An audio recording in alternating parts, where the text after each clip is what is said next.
Hello সবাইকে, নতুন একটা ভিডিওতে তোমাদের জানাই স্বাগত। আশা করি তোমরা সবাই ভালো আছো।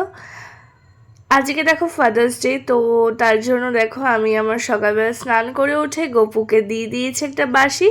আমার অনেকদিন ধরেই ইচ্ছা ছিল ওকে একটা বাঁশি কিনে দেবো, কিন্তু বিশেষ করে সময়ের অভাবে বলো যাই হোক হচ্ছিল না।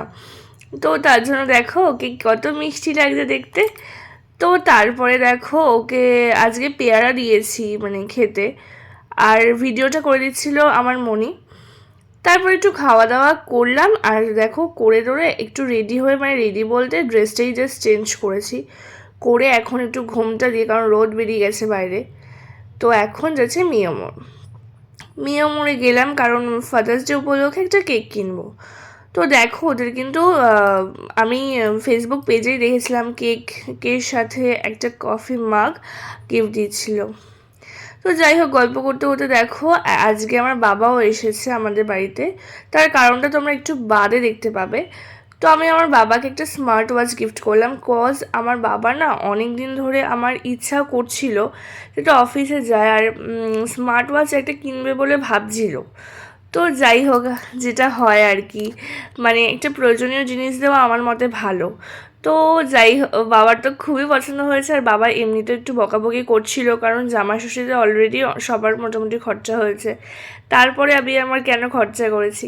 কিন্তু দেখো মেয়ে তো ইচ্ছা করে প্রত্যেকটা মেয়েরই তার বাবাকে কিছু মানে দিতে, বাবা মা দুজনকেই দিতে যদিও, কিন্তু বাবাকে একটু বেশি দিতে ইচ্ছে করে। তো যাই হোক, খুবই ভালো লেগেছে। এবার পালা আমার শ্বশুরমশাইয়ের গিফট দেওয়ার। তো দেখো আমি তো মানে সারপ্রাইজ ভুলবশত বাঁ হাত দিয়ে দিতে বসে পড়েছি ভিডিওর চক্করে, তারপরে ডান হাত দিলাম যখন আমাকে আমার মা বলল। তো দেখো এবার হচ্ছে, যদি আমি বাবার মুখটা তুলিনি, আমি কেন তুলিনি আমি নিজেও জানি না, এখন ভিডিও করতে ভয়েস ওভার দিতে গিয়ে দেখতে পাচ্ছি। তো যাই হোক, আমার বাবা মানে আমার শ্বশুরমশাই আমার বাবা তো খুবই পছন্দ হয়েছে। প্রথমে তো বলছিল এটা কার জন্য, আমি যদি ভয়েস ক্লিপগুলো অ্যাড করিনি, কারণ পাশে এত আওয়াজ টাওয়াজ হচ্ছিলো তো এই কারণে। তো প্রথমে তো বলছে কার জন্য, মানে নিজের জন্য, যে বুঝতে পারিনি। তো যাই হোক, খুবই ভালো লেগেছে, একটুখানি বড় হয়েছে, মানে ওটা আবার দোকানে গিয়ে কাটিয়ে নিতে হবে। খুবই ভালো লেগেছে বলেছে। আর দেখো এটা আমার সত্যি কথা বলতে আমার ইচ্ছাও ছিল, ভেবেছিলাম বাবাকে জন্মদিনে ইচ্ছা ছিল, কিন্তু যাই হোক কোনো কারণবশত দেওয়া হয়নি। তো আমি এবার ফাদার্স ডেতেই দিয়ে দিয়েছি। তোমরা জানিও কমেন্টে কেমন লাগলো। আর যেটা হচ্ছে চমক সেটা হচ্ছে, দেখো মেন কথা, আমি আমার বাবাকে ডেকেছি কারণ আমি ভেবেছিলাম আমি আমার বাড়িতে যাব, মানে আমি আমার বাবাকে কেক কাটানোর জন্য, আর এই বাড়িতে আবার সেলিব্রেট করব আমার শ্বশুরমশাইয়ের কেক কাটানোর জন্য। তখন ভাবলাম যে কি করতে, এখন দুজনের জন্য আলাদা আলাদা করে কেক কাটবো, তো ছুটি যখন আছে আমার বাবার, তখন দুজনে একসাথে কেক কাটুক। তো দেখো সেই মোমেন্টটা চলে এসেছে, দুই বাবা একসাথে কেক কাটছে।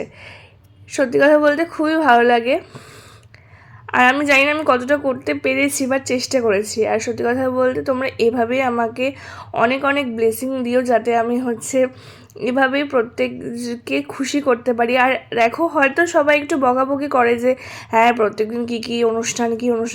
সত্যি কথা বলতে না, মানে যাদের সাথে হয় তারা জানে যে তাদের কতটা ভালো লাগে। এই যে দেখছো না দুই বাবার মধ্যে কতটা হাসি, ওদের কিন্তু সত্যি কথা বলতে মন থেকে খুব ভালো লেগেছে। আমি তো জানি, দেখেই বোঝা যাচ্ছে। তো ঠিক আছে, বাই, এখন টাটা, দেখা হচ্ছে নেক্সট ভিডিওতে।